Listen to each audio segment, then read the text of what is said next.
we step back into the conversation, can you let everybody know how to learn more about you and where they can find you to learn more about you? Yeah. So Angela Johnson is the best place.com is the best place to go. Angela two L's.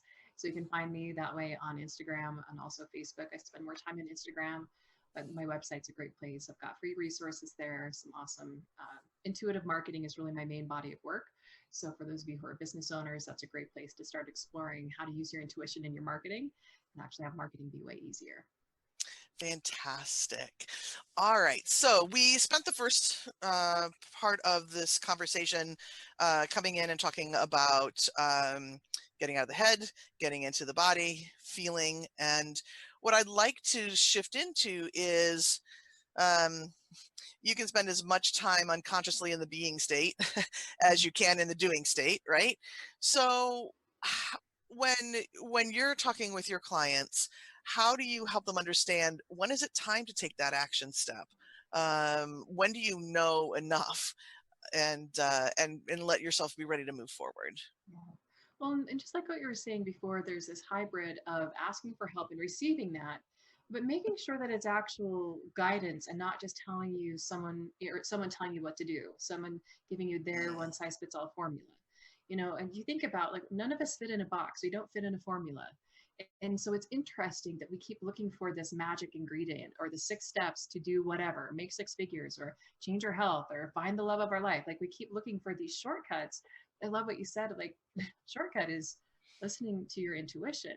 Yeah. And so like my favorite way is to ask questions. And so if a coach, especially if someone's calling themselves a coach, but they're never asking you a question, they're actually not a coach.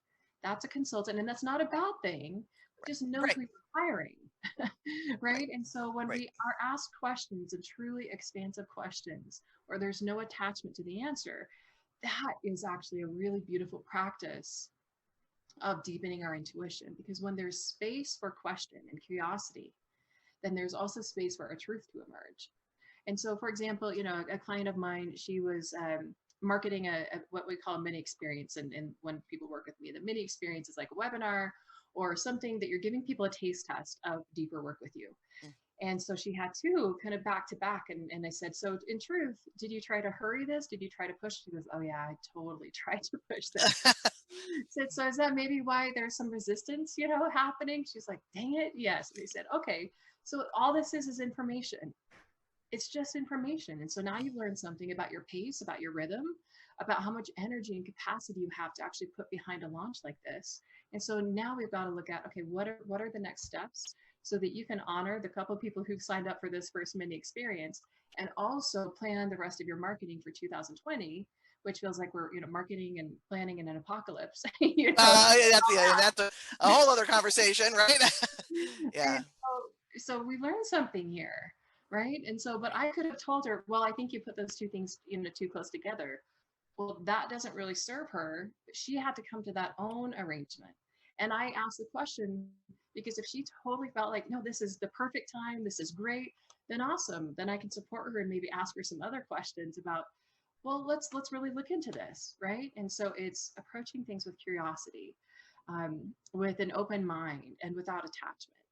And those are the things that if someone isn't working with you in that capacity, then chances are your vision, your desires, the way that you uniquely do things is being buried in someone else's formula, someone else's thing, which we can see these formulas and go, oh man, I want those results. And we see it working for other people. But the question is what is my way to do this? Yes. So I've got 3 things I want to say here. The first is when we see it working for other people, we don't really even know if it's working for them. Right? Because there's the numbers that are on the front end and put out to the public, but what's happening on the back end, right? You might be bringing in 6 and 7 figures, but as you know, you might be spending at least that much, right?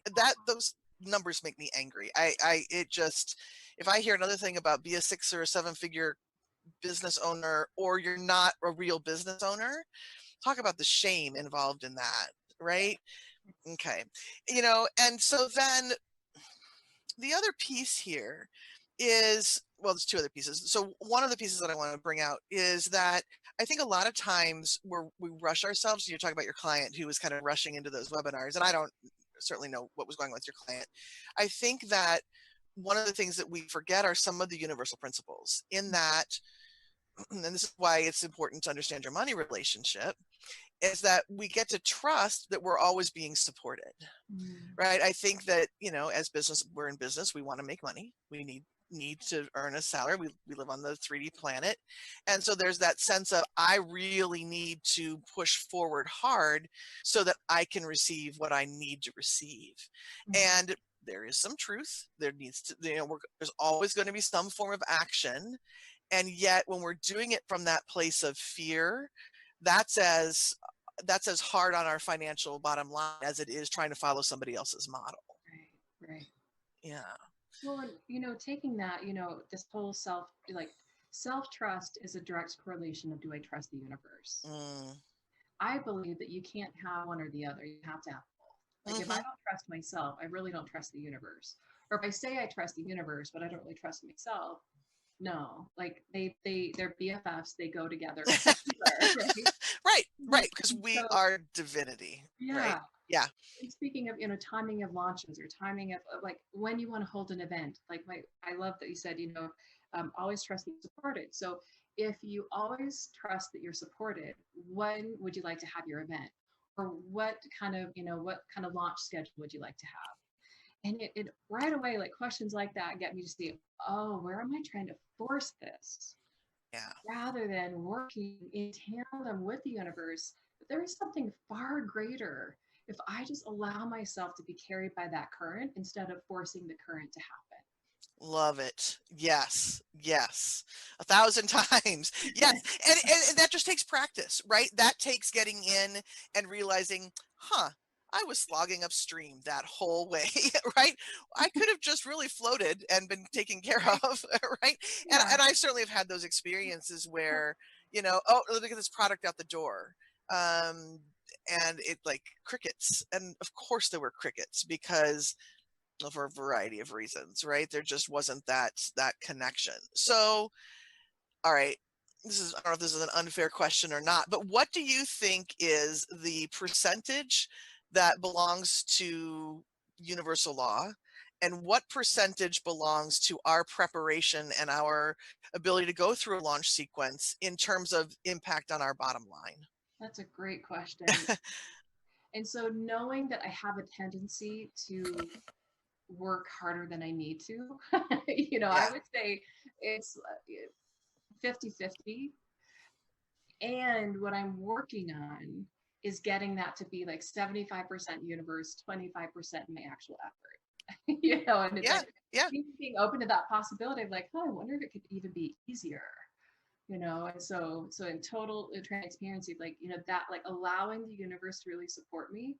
When people talk about manifesting and things just kind of falling out of the sky or falling in your lap, I'm like, but you also did the prep work, and like there's this community that talks about, just energetically calling in the people. And it's like that. And they said, that's the only marketing you need to do. And I was like, that's bullshit. Like, you can't just sit in a cave, be like, well, someday some people will find about a program that they don't even know where to find it. Like, we've got to do our part in it. And so this is, feel free to disagree with me, but I'm like, well, I do think it's a combination. I mean, I think that, if I have all my products in this office and I sit and I ask for people to come to me, I'm making it really hard. Now, I mean, right? I think that eventually, if I believe in the law, I have to believe that eventually I'm going to have a business. But I think I'm going to be directed to do it in ways that don't include just sitting in my office with my products stacked all around me. I think that's ultimately the way that would work out. Now, on the other hand, I do think that things can be a lot easier than we make them, right? When I've been doing a prayer practice recently and putting declarations out to the universe and doing it in some really big ways of what I'm asking for. I'm asking for things in ways that I've never asked for before. Mhm. And I'm really noticing that people show up out, they do, they feel like they show up out of the clear blue sky. And maybe that's through an introduction to somebody else. Or, somebody hears about something and they, I watch sales come through my website. I think, how did you find that? I'm not promoting that at all. You must, right? Right. Must be the perfect person. Yep. Right. But, and then as I trust that, the momentum, hard word for me to say apparently today, the momentum continues. Yeah. But if I never put a product out there, right, Mhm. I had to do the work to put the product out there, or the structure and the website for them to find me and have ability for them to pay me. Right. So yeah, there's, I don't know if it's ever going to be 100% universe, Mhm. but boy, we could get close. Yeah. Yeah, and that's exactly what, exactly that is, and I think one of the reasons I get kind of fired up is about like you have to do something.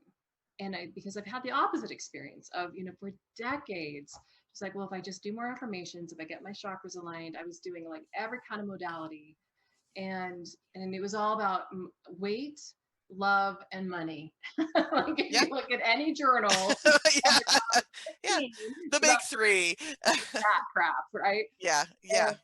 My money didn't start changing until I started doing something different. Hmm. Like I couldn't take the same actions but try to change all the energy and try to change my mindset. Like for years I thought I had a money mindset problem when what I really had was a money habit problem. Mm. Like I had to change my habits, which then showed me like, wow, I'm actually capable of having money. And then it was like this thing that happened with the universe of like things flow and things happen. And I have the same experience of like people just find me. I'm going, how did you?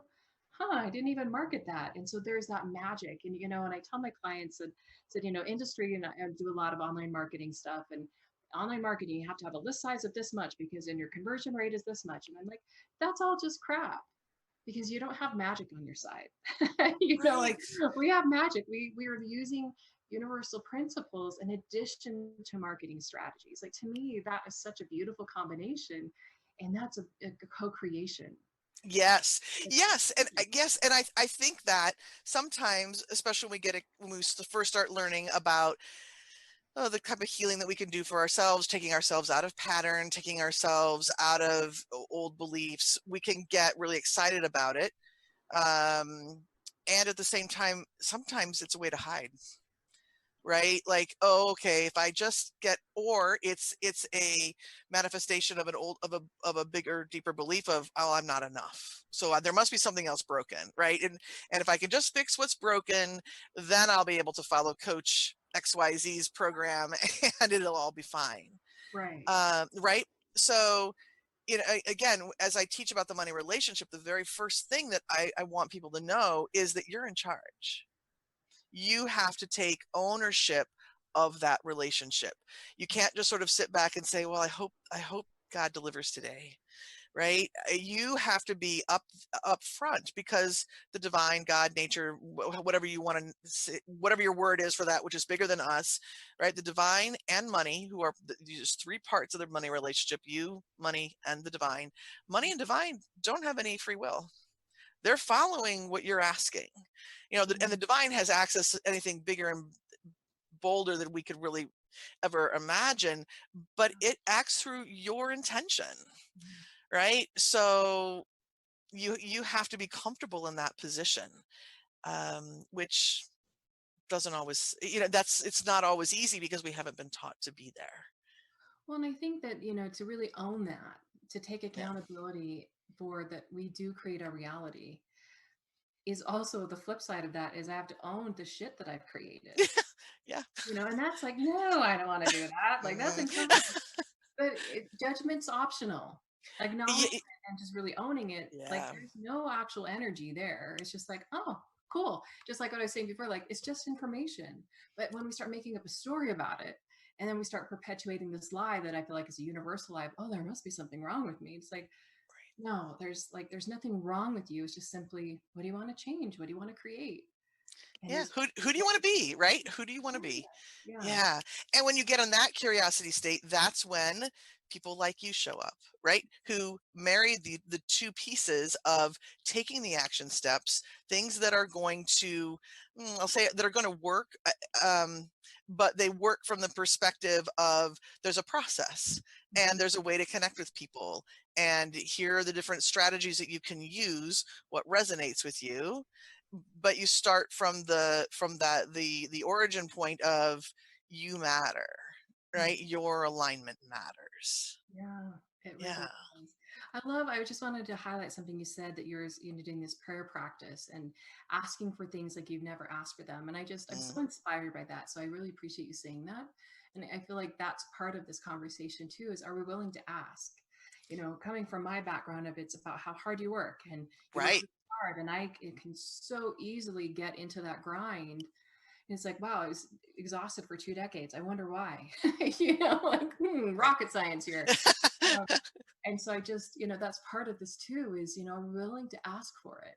And when we ask, when we get that little nudge of, maybe I should talk to so and so, or maybe I should do this, it's those little whispers that I find that we talk ourselves out of, and that the universe is like, hello, like I'm giving it to you, and you're stopping the process, you're stopping the flow.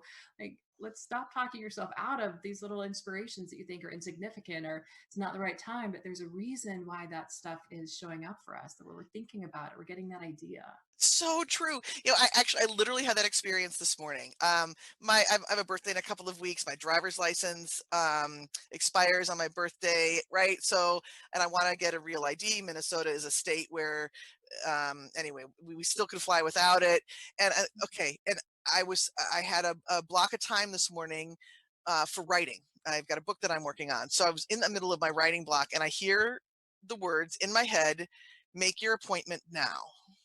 Like, "Ugh, but this is my writing block." Mm, Long story short, get to the website. There's literally one appointment left before my birthday. It happens to be when a client canceled, and I can go in the middle of the day, right? So if we let ourselves experiment a little bit, right, yeah, when we hear those voices, if we follow through on it, and that's a small thing, right? Yeah, it interrupted my writing, and yeah, it's hard for me to get back in the flow when I leave it and come back, but it was easy to follow. There's really no big skin in the game. And the more we can experiment and allow ourselves to say, "Oh, yeah, that worked out well," yeah. right? The easier it becomes.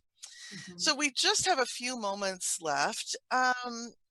If there is one more thing that you would really like to leave people with Mm. in terms of this power of being, and how it impacts your bottom line and your life experience, because we don't want to separate those two, what would you share? Trust yourself more. I trust yourself more. When people look for that proof of, well, can I really do this? The proof is that the vision came to you and no one else. That's Yeah. it. And so trust yourself more. Like, you have what it takes. Get curious, have a lot more fun, be willing to have a lot more joy, and work. Yeah. Beautiful, beautifully said. Joy. Who knew, right? We could ask for that. So, Yeah. Hi, Angela. Thank you so much for your time today. It was lovely to have the conversation. There's so much richness involved, and I'm going to encourage everyone who is listening to come over to angelajohnson.com. You have a lovely free offer for people, and I know you have a lot more resources too. And again, thank you so much. thank you. Thanks for listening, everyone. And thank you so much for your time, Jennifer. Yeah, absolutely. Okay, so we're going to take a short break, and when we get back, I'm going to talk a little bit more in depth about the power of being on your bottom line from a money perspective. So stay tuned, and we'll be back soon.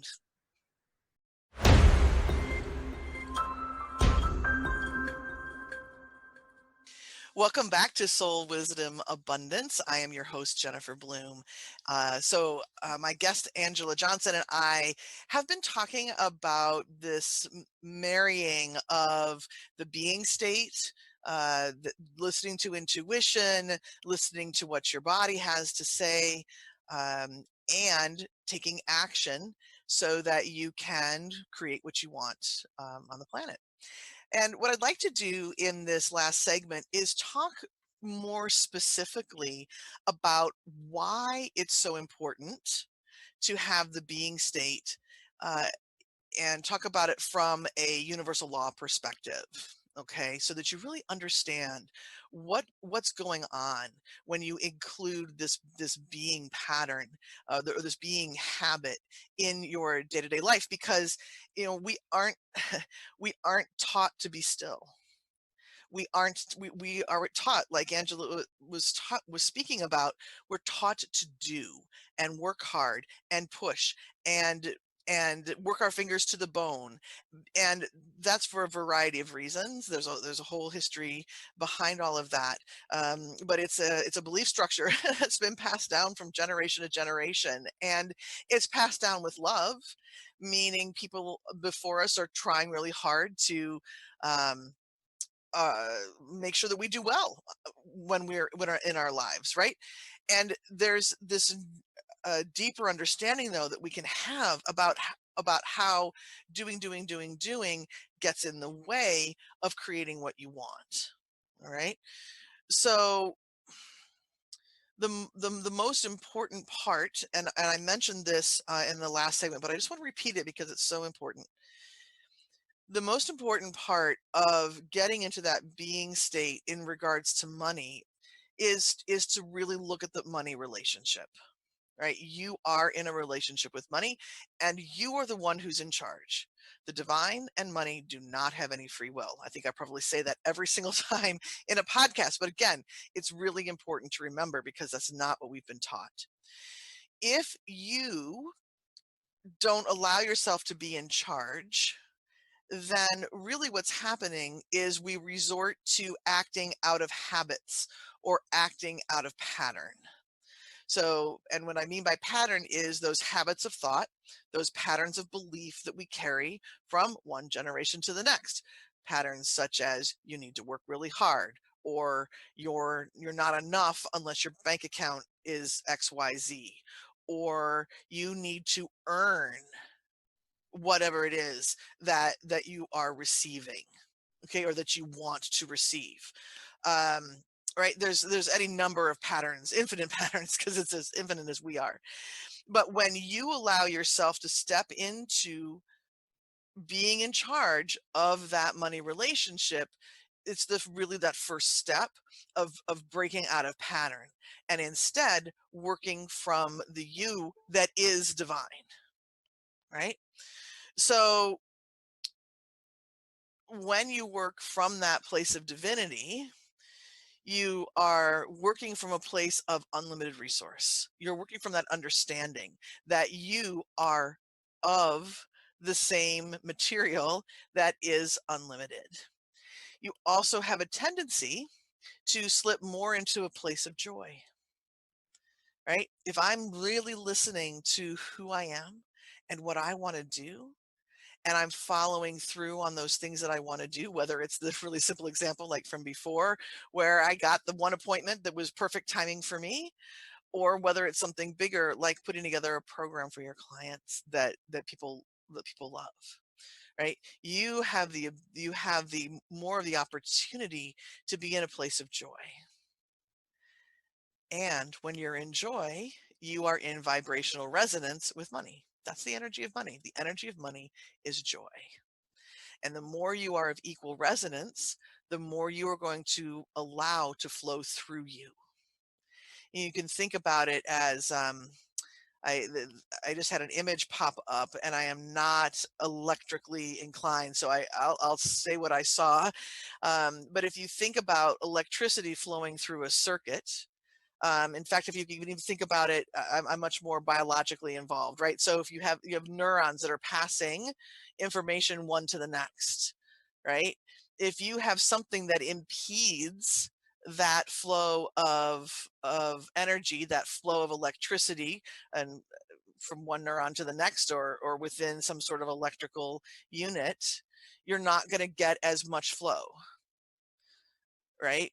If you have something that's interrupting or resisting the energy flow, you don't receive as much. When you are in that place of joy, it's as if that resistance leaves. and you are able to flow so much more. Okay. So, when you are putting yourself in charge of that money relationship, when you are acknowledging that you get to ask for what you want, okay, you are opening yourself to receive. You are allowing, you're taking the resistance off the parts that are receiving, and you now can receive more. That's a pretty general way of saying things, but I'm going to when I say receiving, I'm talking about receiving ideas that can turn into financial um, reward, or you can actually receive. You can have people find you in brand new ways, and the products you've already created, the services you've already created. People are going to be able to find you much more easily, right?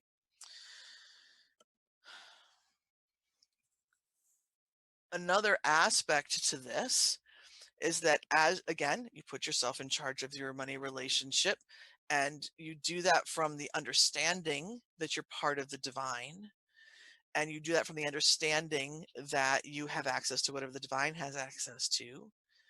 What that starts to change within each and every one of us is our expectation of receiving. Now, expectation carries a really nasty connotation, right? We don't want to be somebody who is expecting something. Sometimes we get into mind games that say, well, if I expect it, it won't come. So if I don't expect it, it will come. Or I must not be a nice person if I'm expecting something to happen to me. I should just let other people put good things on me, right? There, just take a moment. If this is, just take a moment and write down the word, and write down all of the connotations you have with expectation. But here's the thing. I'm not talking about expectation as a behavior, right? Where I'm expecting somebody to do something for me. I'm talking about expectation as a vibration. When you think about the level of vibration, so let me take a step to the side here. Think about a whole set of tuning forks, right? And so when you hit the tuning fork, there's a certain frequency, right? And the bigger um, tuning forks are going to have a deeper resonance, right? A small, tiny tuning fork is going to have the higher fine frequency. When you are in the higher fine frequencies, in terms of universal law, you are much more in alignment with receiving, right? When you're in that really high fine frequency, it's kind of like this, right? I expect it and it comes. I expect it and it comes. There's no, and the reason why that is because there's no resistance. You're not dragging your heels. You're not saying, I really want this. Oh, but I don't want to look bad. Or, oh, I want to put this program out there, but oh, it feels a little bit unsafe to be seen, right? Those are going to be lower vibrations. When you're up in that vibration of expectation, it's a knowing. And when you're in that knowing, you are shifting the formless form into form almost instantly. Okay. So the more that you work with that divine relationship that's within your money relationship, the more you take charge, the more you honor that relationship with the divine, the more you can move into trust and expectation. That changes your bottom line because you are able to receive in a much broader way. Okay.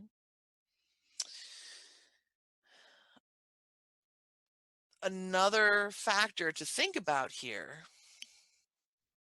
is that the more we put ourselves in charge, the more that we are, and the more connected into the divine that we become, the more we're able to hear. All right. The more we're able to receive the inspiration from the divine that says, call the DMV right now, or pick up that book, or connect with Angella Johnson. She's got a lot to say. And as we follow those breadcrumbs, we get to acknowledge the divine is leading us to what's going to be our greatest payoff. Okay. And the more that we can be in that space of inspiration, the less we're in a place of resistance. Okay. The less we're in that place of being in pattern. And the more connected we are, the more we get to be in that place of flow. And I would recommend playing with being in that connection place. There are lots of different systems that can help you get connected, that can help you understand that relationship with the divine. The paradigm I love is soul language, learning both your personal soul languages as well as your money languages gives you an incredible amount of information about your connection with the divine. It helps you understand your relationship with money in a brand new way. Okay. So those are two specific steps that you can take if this is resonating with you. Okay.